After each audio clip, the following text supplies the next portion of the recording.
जय हिंद दोस्तों, मैं केशव आपका एक और नई वीडियो में स्वागत करता हूं।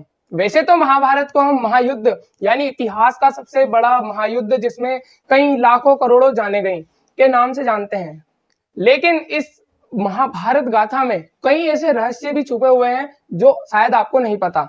एक रहस्य है कि सहदेव की ताकत के पीछे का कारण था उनके पिता का यानी पांडु का मस्तिष्क खाना। शायद आपको यह बात पता नहीं होगी कि महाभारत में जब युद्ध भूमि में सिर्फ दो ऐसे व्यक्ति थे जिन्हें भूत और भविष्य और वर्तमान का ज्ञान था। एक थे श्री कृष्ण और दूसरे थे सहदेव। लेकिन ऐसा क्या कारण था कि सहदेव ने यह नहीं बताया कि कब क्या होने वाला है, जबकि उन्हें यह पता था कि क्या होगा और कैसे होगा। इसके पीछे था श्री कृष्ण का दिया हुआ सहदेव को श्राप। अब यह क्या श्राप था, चलिए जानते हैं इस वीडियो में। पांडु, जो कि स्वर्णिम युग कहा जाता है कुरुक्षेत्र का, जब वह राज करते थे और उन्हें ज्ञान था भूत भविष्य और वर्तमान का, लेकिन जब व्यक्ति इतनी सारी चीजें एक साथ करता हो यानी उसे इतनी ख्याति प्राप्त हो गई हो तो उसे कुछ ना कुछ गलती होती है। और किंगडम ने उन्हें यह श्राप दिया कि तुम अगर किसी भी औरत को स्पर्श करोगे या फिर उसे प्रेम संबंध बनाने की कोशिश करोगे तो तुम्हारी वहीं पर मृत्यु हो जाएगी।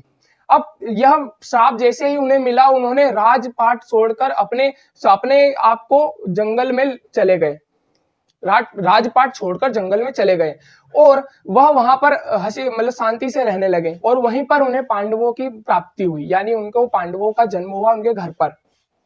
लेकिन जब कहते हैं कि मनुष्य की मृत्यु अगर तय हो तो वह अपने कुछ श्राप भूल जाता है, और यही हुआ पांडु के साथ। वह अपना श्राप भूल गए और वह माद्री जब वहां पर बगीचे में फूल तोड़ रही थी वहां गए और उन्होंने उनके हाथ को जैसे ही स्पर्श करा और जैसे ही उनसे प्रेम संबंध बनाने की कोशिश करी, उन्हें एक दिल का दौरा लगा और उनकी अचानक दर्दनाक मृत्यु हो गई।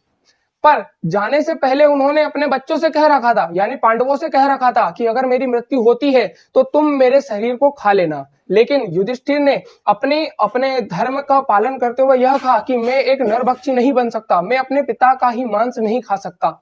लेकिन सहदेव ने यह सोचा कि अगर मैं यह खा लेता हूं तो मैं थोड़ा बलवान बन जाऊंगा, मुझे थोड़ी शक्तियां प्राप्त हो जाएगी, और उन्होंने अपने पिता का मस्तिष्क खा लिया। बाकी सारी पांडव अपने पिता का सम्मान करते हुए उन्होंने कुछ नहीं खाया, लेकिन सहदेव के उनके मस्तिष्क खाने पर उन्हें प्राप्त हुए थे उनका ज्ञान, उनकी सारी उपलब्धियां अपने आप में आ चुकी थी, यानी सहदेव को आ चुकी थी। सहदेव को ज्ञान था कि क्या होने वाला है और कैसे होगा।